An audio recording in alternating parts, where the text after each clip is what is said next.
Opening credits. Survival Training. Killer Tips for Toughness and Secret Smart Survival Skills. Written by Wesley Jones. Narrated by Rick Parody. Introduction. Why you need survival training. Survival training means that you must familiarize yourself with the do's and don'ts of wilderness or crisis situations. Even though you never anticipate being stranded or lost with family members or friends, you need to be aware that it could happen. Being a survivalist is about being prepared for the unexpected. Whether you are lost in the wilderness on a hike, or you are caught in the middle of a natural disaster, the conditions will be the same. You will have to rely on your own wits and skills to get you through it. You can read books, articles from magazines, and even blogs. But unless you are prepared and know what to do, you will sink quickly. Don't discount the value that an online forum can bring to the table. They are full of awesome tips, wilderness skills, and will offer a quick course to get you up to speed. Here are a few tips to help you. If you get lost in the woods on a camping trip, don't panic. This is the most natural thing, as you feel it in the pit of your stomach. Fight it off, keep your head, and look around for any landmark that might help you get your bearings. One of the most important things you can do to avoid this problem is to assess your surroundings at the campsite before you leave the area. This will help you to recall how to get back. Also, be sure to take the needed gear, especially straps, for the time frame you will be gone plus some. If you can't get back before nightfall, you should know how to build a sheltered place from sticks, leaves, and other insulating materials. Putting your survival training into practice as a drill will help you if you ever need the skills in real life. Being a survivalist means thinking ahead, way ahead. Learn how to start a fire using items found in nature. Of course, carrying matches is helpful, but if they get wet, or your fire goes out and you need to light a new one, you should know how to leverage nature to your advantage. You need fire for warmth. It is also useful in keeping animals away from you in the wild as well. And if you are in the wilderness, there will be animals. Protect your family.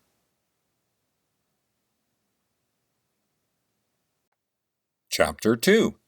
Survival Tactics. The Complete Guide to Food and Water Scavenging. Survival Tactics. The step-by-step process to scavenging food and water in the apocalypse. Nothing is more important to your survival than food and water. You can survive without security, friends, family, money, guns, education, happiness, and so much more, but you cannot survive without food and water. We now live in a time of comfortable indulgence. Your pantry and fridge are likely crammed full of food. Some of that food will expire before you can even open it. If for some reason you run low on food, you just drive 5 to 10 minutes to the magical grocery store and instantly replenish your supply. Your tap constantly flows with drinking water. You probably never have experienced a time when water wasn't readily available. But when calamity strikes and life as you know it falls apart, where will you turn for food and water? When the grocery stores are abandoned and pillaged, and you've eaten everything in your home, how will you survive? God gives every bird its food, but He does not throw it into the nest. J.G. Holland.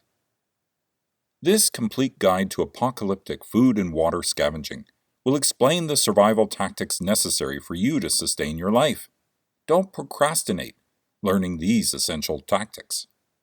Every hour you waste incorrectly scavenging for food will be another opportunity spent, another pound of muscle lost, another step towards starvation, and another step away from survival.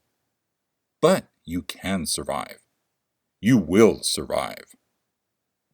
This guide will teach you the survival tactics you'll need to efficiently scavenge food and water in a world very different than the one you enjoy right now.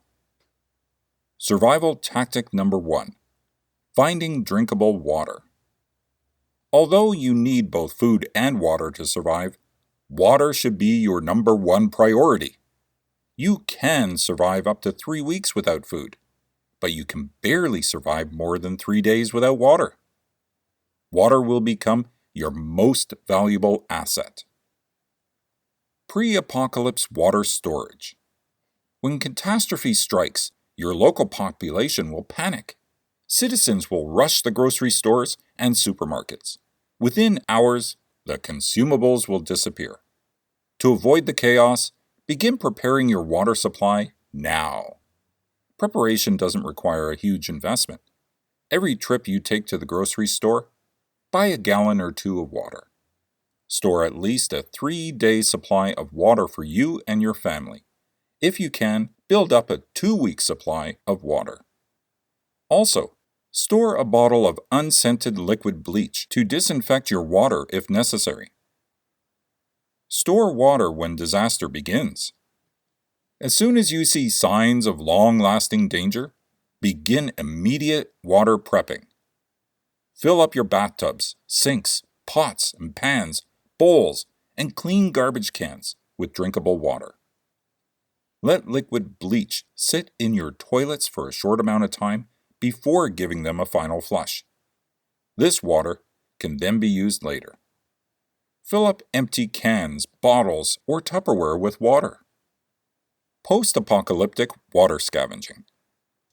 Once you deplete your initial safe water supply, you'll need to use other methods to purify water. When tap water is no longer available, consider purifying these sources: rainwater, lakes, ponds, natural springs, rivers, and streams. The following purification methods are intended to remove most bacteria and parasites from the water. These methods don't treat poisonous substances, chemicals, oils, sewage, or other harmful substances. Boiling. Boiling water will help kill any bacteria, viruses, or parasites. If your water looks cloudy, filter it through a clean piece of cloth first. Bring the water to a boiling point and let it boil for at least 3 minutes to be safe. Let the water cool down before storing it in containers. Disinfect with bleach. This method of purification is not as effective at killing parasites as boiling. Filter out cloudy water with a cloth. Add an appropriate amount of bleach to the water. See the instruction on your bleach label or refer to the CDC's instructions. Stir well. Let the water stand for at least 30 minutes before storing or consumption. When using rainwater for bathing in West Africa, I would pour a couple of drops of bleach into the bucket. This method definitely is not foolproof. Once I discovered a couple of worms in my bath water, so I added some bleach to kill them before washing. The next morning, the buggers were still swimming around. Keep in mind this method of purifying is most effective against bacteria and viruses. Disinfect with chlorine or iodine tablets. Follow the instructions on the package for using these tablets to purify drinking water. Most bug-out bags come with these tablets. Purify with water filter. Use a triple water filter in your home. If you're on the go, use a portable filtered water bottle. Make sure you read the specifics of each filter to discover its filtering capabilities. While living in Sierra Leone, I would purify my water with a triple filter and portable water bottle. These filters were strong. One of my buddies even filtered his own urine. I wouldn't recommend this.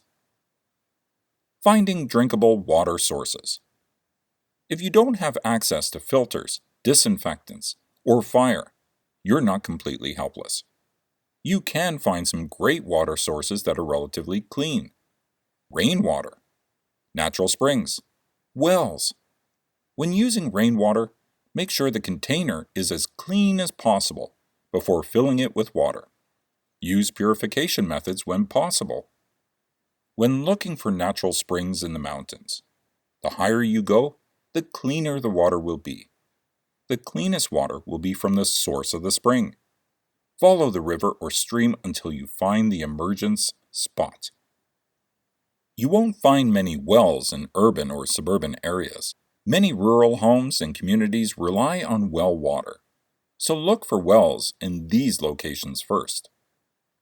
Now that you know how to find and purify drinking water, it's time to move on to your next priority: food. Survival tactic number 2: finding food. Although water is your first priority, you still can't live without food. The two go together.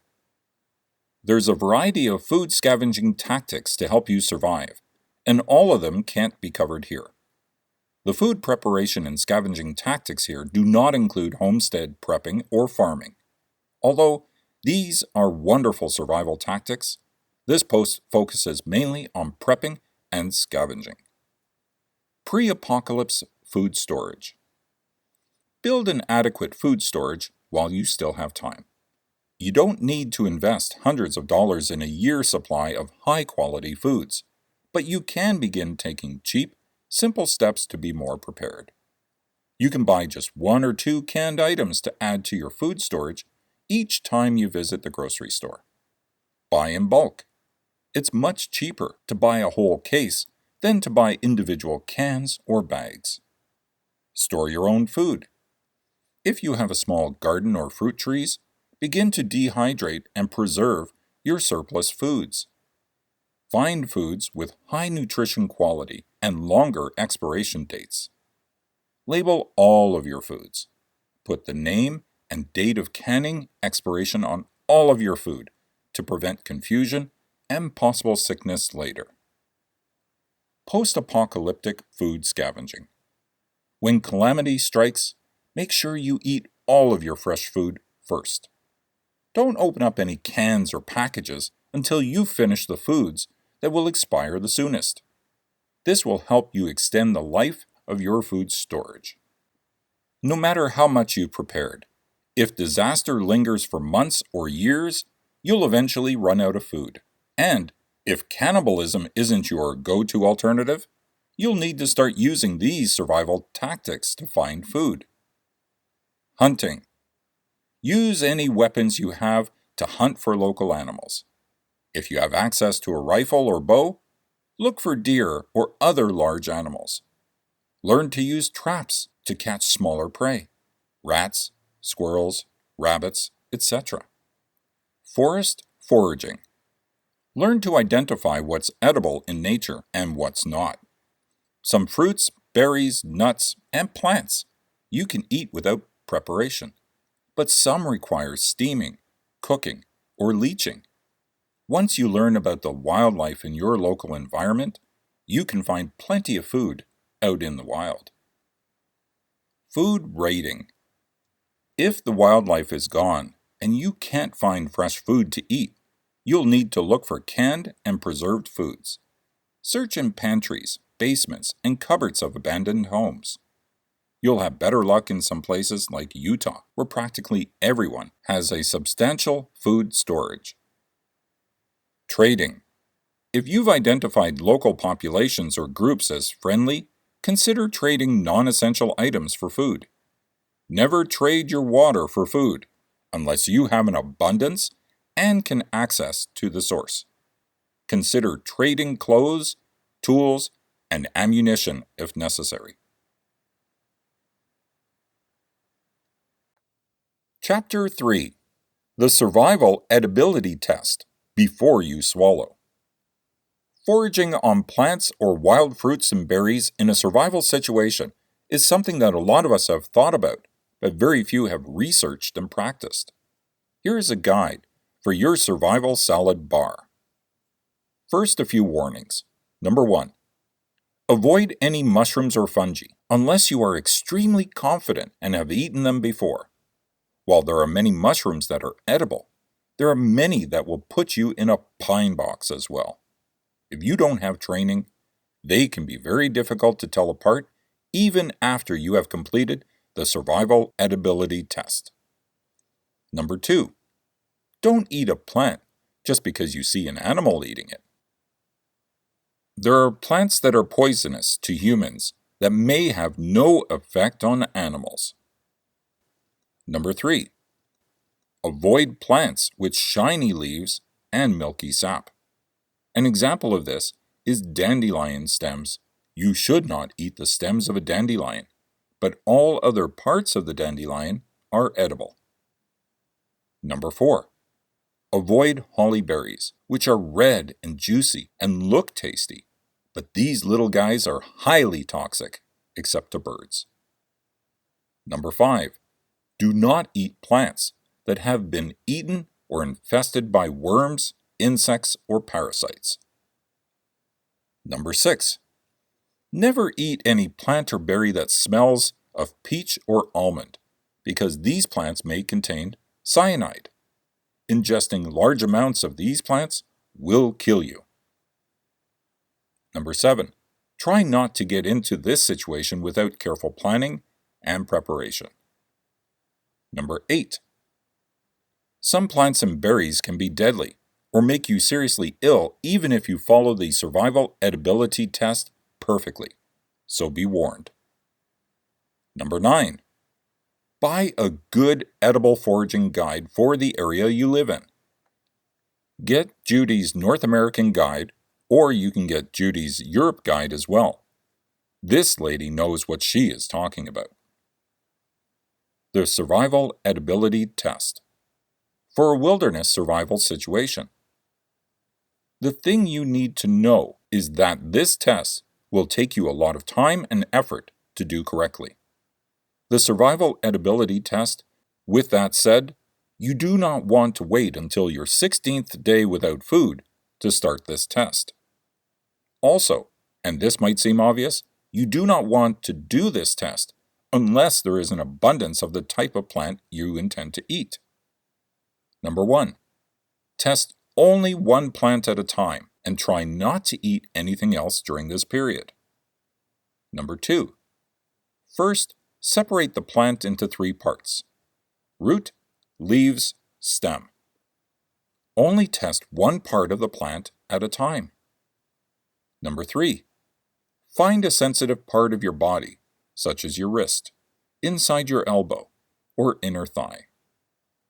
Rub the plant on this sensitive part of the body. Wait 45 minutes. Look for signs of an adverse reaction such as a rash, hives, dizziness, vomiting, or shortness of breath. If you have any adverse effects to that plant in the first 45 minutes, there is a good chance that if you ate this plant, you will be taking a dirt nap. Better move on to a new plant. Number 4. If no ill effect is detected on the tested area of your skin, take a small portion of the section of the plant and prepare it the way you plan to eat it. Some plants are poisonous only when they are raw, so it is a good idea to cook the part of the plant that you are testing if it is possible. If not, go for it raw. Number 5. Before you take a big bite, touch a small part of the plant that you intend to eat to your outer lips to test for itching or burning. Try to hold it to your outer lips for a few minutes. Number 6. If you don't have a reaction for 10 minutes, place the plant on your tongue and hold it there for another 10 minutes. Do not swallow. Number 7. If there is no reaction after holding the piece of plant on your tongue for 10 minutes, begin to chew the plant for 15 minutes and try to be alert for any negative effect in your mouth or to your body. Again, make sure not to swallow. Number 8. If you are still alive and doing well after 15 minutes of chewing on the plant, go ahead, swallow it. Number 9. Wait 8 hours. If you start to feel sick, immediately induce vomiting and drink as much water as you can. If there are no adverse effects and you feel fine after 8 hours, go ahead and eat a handful of the plant. Number 10. Wait another 8 hours after eating the small handful of the plant. If there are still no negative effects of the plant, you are more likely to be okay. How to use a compass and map. Google Maps and GPS are amazing. But do you know how to use a map and a compass to navigate if you suddenly couldn't use or trust any electronics? Even with modern technology, people get lost and die all the time. Rescue workers even have a name for it: death by GPS. Maps and compasses are deceptively powerful tools, but they aren't as confusing or complicated as you might think. And using this simple guide to learn the basics might save your life in a wide range of survival scenarios. This one-page guide covers the basics you would learn in a weekend navigation course. We will focus on the techniques of using a map and compass in 4 examples: how to orient a map to true north, how to plot a course, how to walk that course, shoot a bearing, and how to figure out where you are on the map, angulation. Why you should learn how to use a map and compass. The grid goes down, your batteries die, your car gets stuck, and now you're stuck in the wilderness. In my work as a survival instructor in the military and civilian world, I've heard lots of stories of people getting lost and dying, and sometimes their bodies are found pretty close to a trail. Sometimes GPS can lead you down a path that is technically correct, but a very bad idea. Rescue workers call this death by GPS, and it's the cause of a growing number of emergencies. For example, in the summer of 2009, a nurse and her 6-year-old son were driving through Death Valley National Park. Their GPS took them down a little-used dirt road. The rangers found them a week later, but unfortunately, the child died. Or the family that went down the wrong road and was stuck in the snow for 2 days in the Bryce Canyon National Park. Or the couple driving from Canada to Las Vegas, who took a GPS shortcut in the dark, yet after a 3-week rescue effort, were declared dead. Even if armed with only a compass, a lot can be accomplished if you keep a cool head. Most people can figure out the basic NSEW directions in the daytime. And if you're lost in a generally familiar area like your favorite park, having and using your compass can make a real difference in how well or if you survive. Compass basics. There are many types and shapes of compasses, but these are the most common you see marketed for survival purposes. Button compass. Sometimes they're standalone, but they are often built into other survival gear like a paracord bracelet or waterproof match container. Clear base plate compass. A transparent plastic base that might be rigid or foldable, the most common type for orienteering. Lensatic military issue compass. Folds in half like a clamshell. Tougher construction, designed to give very accurate bearings for military needs. Important parts of any good compass. Magnetic north seeking arrow. This is the main arrow you're all familiar with. It spins around to find magnetic north. The tip is usually red, which we'll use later with the red in the shed method. Direction of travel arrow/lines. This is a fixed line or arrow that sits outside of the spinning compass compartment. It points in the same direction the physical front of the compass is pointing. Stationary index line. This is a thin line that points in the same direction as the direction of travel line. It doesn't spin, but it is in or near the spinning compartment. Rotating bezel ring. The rotating ring around the magnetic north seeking arrow that has the degree numbers from 0 to 360. Orienting arrow/lines. Built into the face of the compass so that it points to 360 degrees on the rotating bezel ring. The orienting arrow and lines will point whenever you spin the bezel. The space inside the arrow is called the shed. Base plate and straight edge. Whether it folds or not, a good compass can lay flat and has a long, straight edge, so you can create lines and take measurements on your map. Lensatic compasses are a little different. The degree numbers are inside the housing, and they spin with the north-seeking arrow. Instead of orienting lines in arrow, there is usually a single orienting line, still the shed, etched into the glass that spins as you move the bezel. Variations between compasses and what to buy. We'll do a full review of the best compass to buy in the future, but for now, there are some very basic differences between common options and a quick recommendation. Ignore button compasses. If you have a button compass built into something else, like a paracord bracelet, that's fine. Just think of it as a backup. They aren't very helpful for taking a heading and plotting a course. Military lensatic compasses are overkill for most people and can make things more confusing. They function a little differently from a standard orienteering compass because they're designed to help soldiers take very precise measurements for things like artillery fire. Unless you have a specific reason to buy one, we recommend you skip them to keep things easier and usually cheaper. Not all clear-looking orienteering compasses are good enough. Sometimes it's easy to miss the differences. For example, the picture above shows a compass with a stationary index line, which is sitting over the 310-degree mark, while the other compass doesn't have one.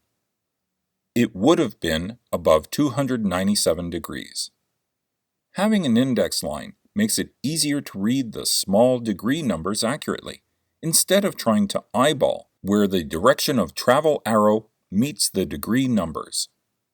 The compass without one is harder to read, especially because of the thick bezel between the compass numbers and the direction of travel arrow. The compass at right has an air bubble near the bezel ring at 165 degrees because it's a wet compass with a liquid inside the housing. Liquid can help the needle move more gracefully. But we prefer dry compasses because we found that in the field, most wet compasses will eventually leak, which makes the air bubble large enough to interfere with the magnetic needle movement. Avoid cheap products that have loose or flimsy rotating bezel rings. They should be easy to rotate, but not move around on their own. Chapter 4. Awesome Survival Apps. It should be noted that after an EMP or some other apocalyptic event, your phone might not even work. But in the meantime, these apps are a convenient way to learn about survivalism, whether you're sitting on the toilet or waiting in line at the store. Now on to the list, in alphabetical order. Number 1. Army Survival Guide. The U.S. Army knows how to train their personnel to survive. Their field manual is the most authoritative guide on survival. This app is over 1,400 pages and provides a complete reference guide on basic survival, evasion, first aid, and recovery information. Links: Apple iTunes. Number 2. Bug Out Bag Survival Guide. Don't forget a single item for your bug out bag. This app walks you through the process, keeps track of what is in your bag, and reminds you when items need to be replaced. Links: no longer available. Number 3. CB Radio Box / CB Radio Chat. This allows you to chat with users close by or around the world. Don't expect real CB channels or truckers here, but the app brings the spirit of CB communications to your phone. Links: Apple iTunes, Google Play. Number 4. CPR and Choking. New CPR videos that incorporate the latest guidelines issued by the American Heart Association. Links: Apple iTunes, Google Play. Number 5. Cures, A to Z. The ultimate guide to natural remedies. This is a great way to educate yourself, and it could come in handy if you run out of medicine and can't find a doctor. at least for minor problems. Links: Apple iTunes, Google Play. Number 6. Disaster Alert. This app provides a listing and interactive map of active hazards occurring around the globe.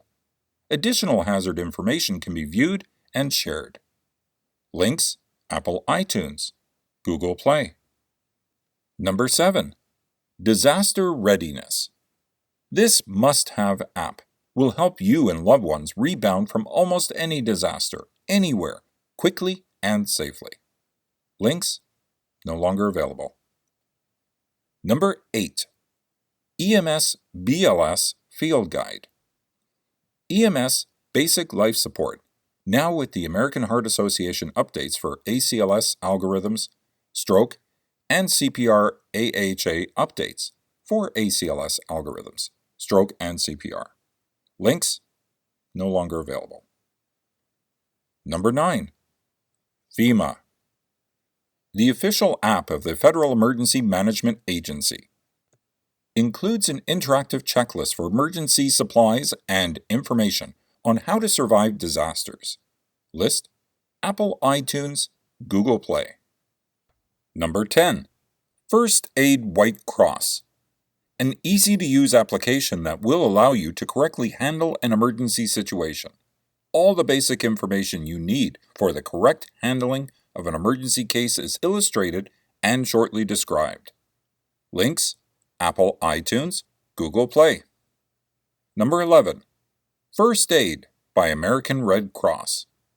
Includes step-by-step instructions for common first aid skills, along with examples, videos, and interactive quizzes. Great way to brush up on your skills. Links: Apple iTunes, Google Play. Number 12. Flashlight.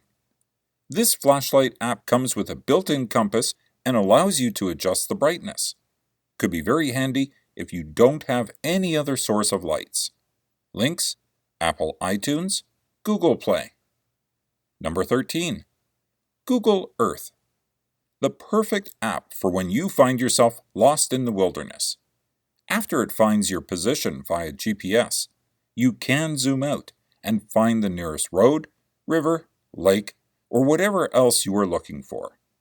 Links: Apple iTunes, Google Play. Number 14. iTriage Health. Created by 2 emergency room physicians to help people answer health questions such as, what do I have and where do I go? Links: no longer available.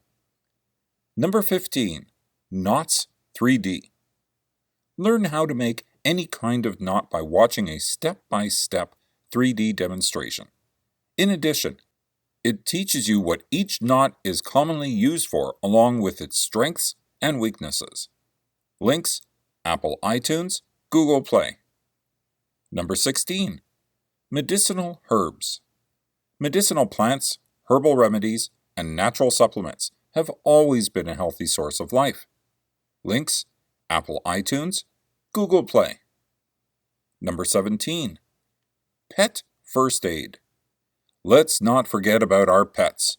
There are too many scenarios where veterinarians might be unavailable. This information in this app has saved many animal lives. Links: no longer available. Number 18. Pocket First Aid and CPR. Whether you're at home or on the road, the American Heart Association's Pocket First Aid and CPR app is at your fingertips with concise, clear instructions to care for you and your loved ones. Links: no longer available. Number 19. Practical Preppers. Created by Scott Hunt, expert advisor on the show Doomsday Preppers. Over 200 prepping videos, interactive checklists, and other tools. Links: no longer available. Number 20. Prep and Pantry.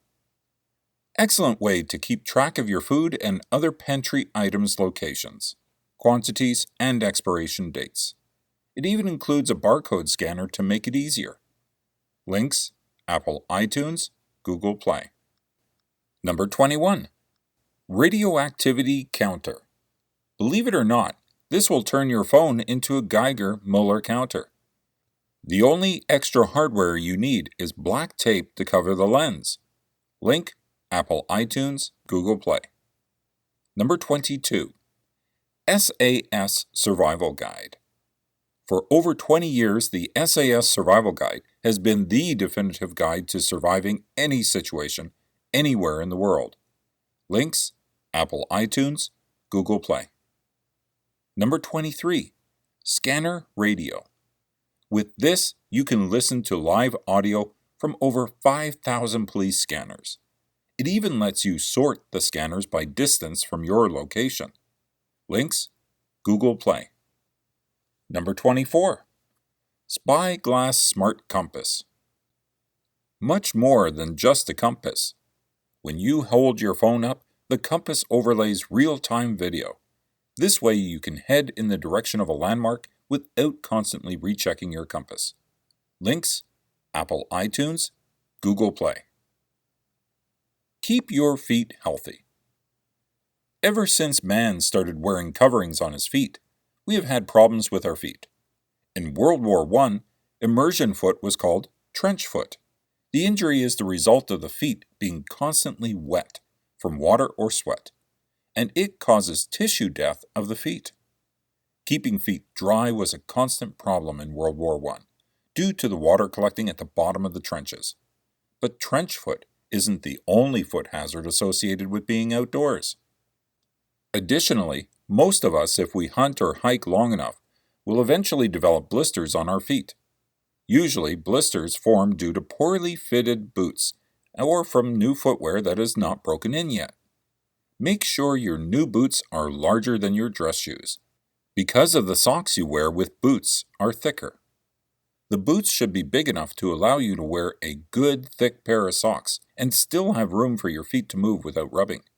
It is the rubbing, friction, of the skin on your foot against the boot that causes the blisters to form. Both immersion foot and blisters can become extremely painful, and they do not take a long time to develop either.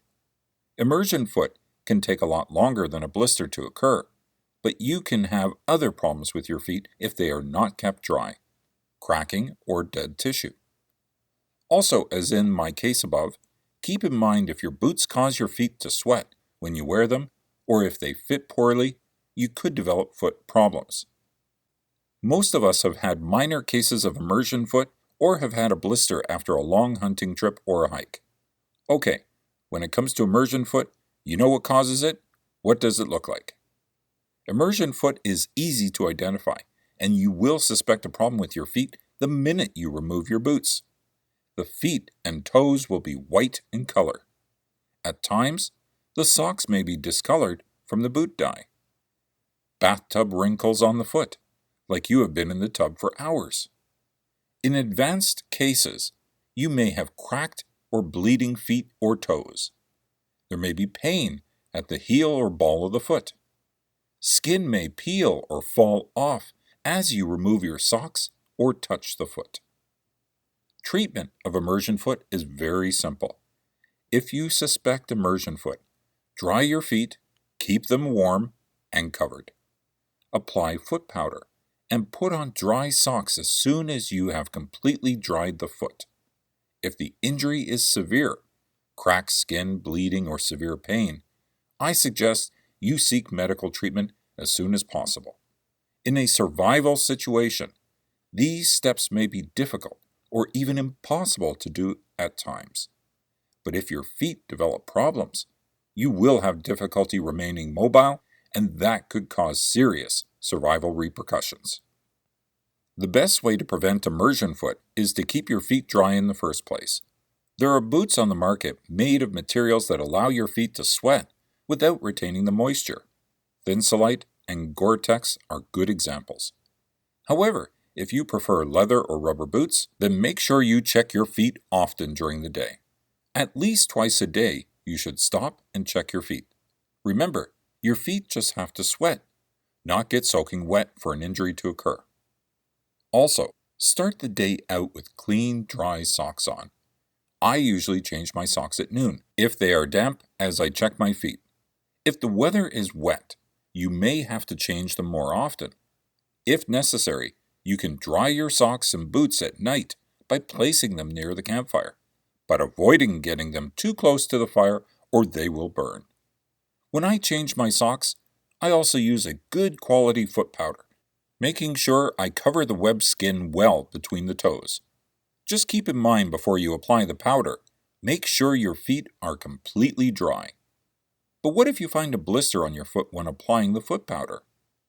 Blisters are the results of your feet rubbing against a part of the boot or sock.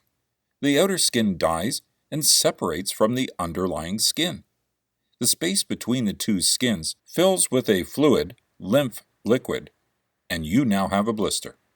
And as you know, blisters come in many different sizes and shapes.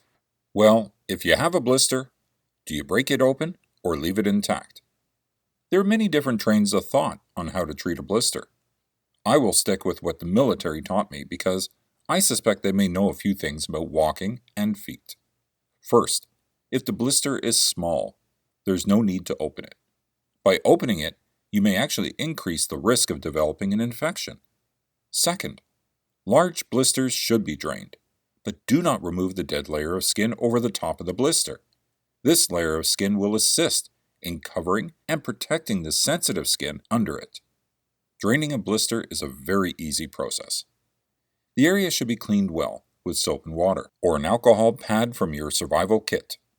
You can use a needle or safety pin that has been held over a small flame until the tip turns red. Once the needle or pin has cooled, puncture the dead skin on the edge of the blister a couple of times, then gently massage the blister to drain the fluid. Pay close attention to the color of the fluid. It should be clear and not milky or a pus color. Discoloration indicates infection. After you have drained the blister, do not remove the top layer of dead skin. Apply an antibiotic ointment to the blister, cover it with a Band-Aid, and put on clean, dry socks. Check the blister each day, and if your feet become wet or dirty, check it more often.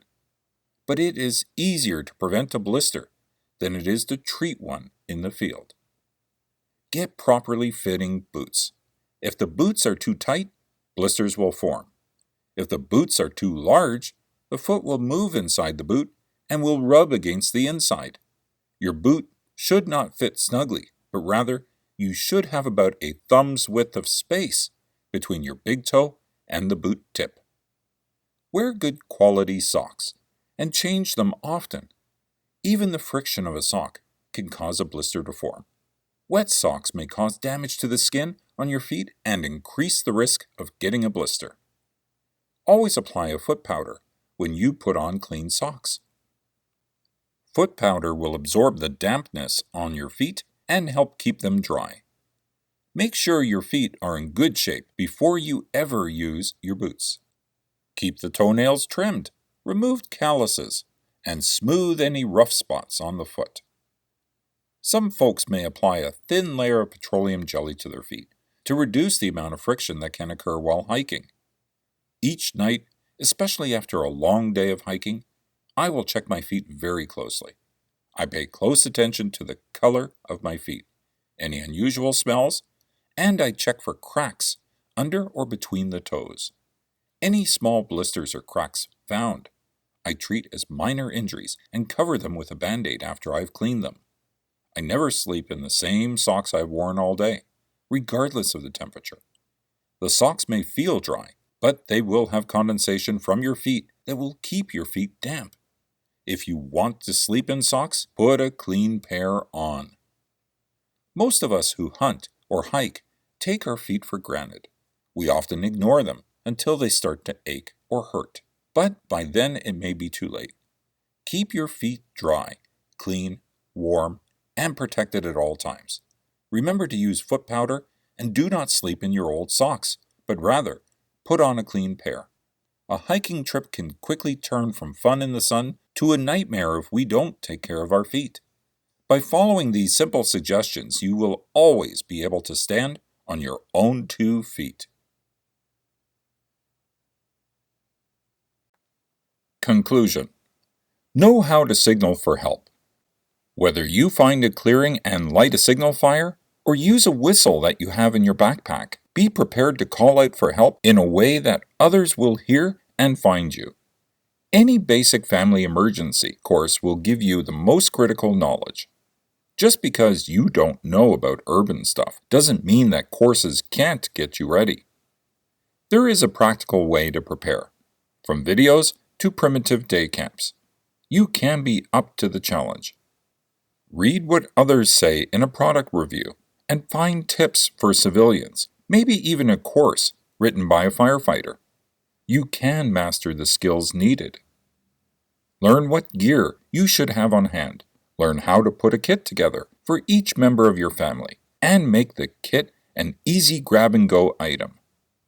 Survival in the apocalypse won't be easy, but it is possible. Don't lose hope. Remember, if you have food and water, you'll keep surviving. This guide for scavenging food and water serves to point you towards survival tactics you can use when the necessity arises. But you'll still need to do your part. Begin building your water and food storage, identify edible wildlife foods in your area, and find fresh water sources in advance. Acquire hunting weapons and tools and learn proper technique. Research cost-effective filters and buy within your means. Learn how to identify safe packaged foods and survival of the fittest.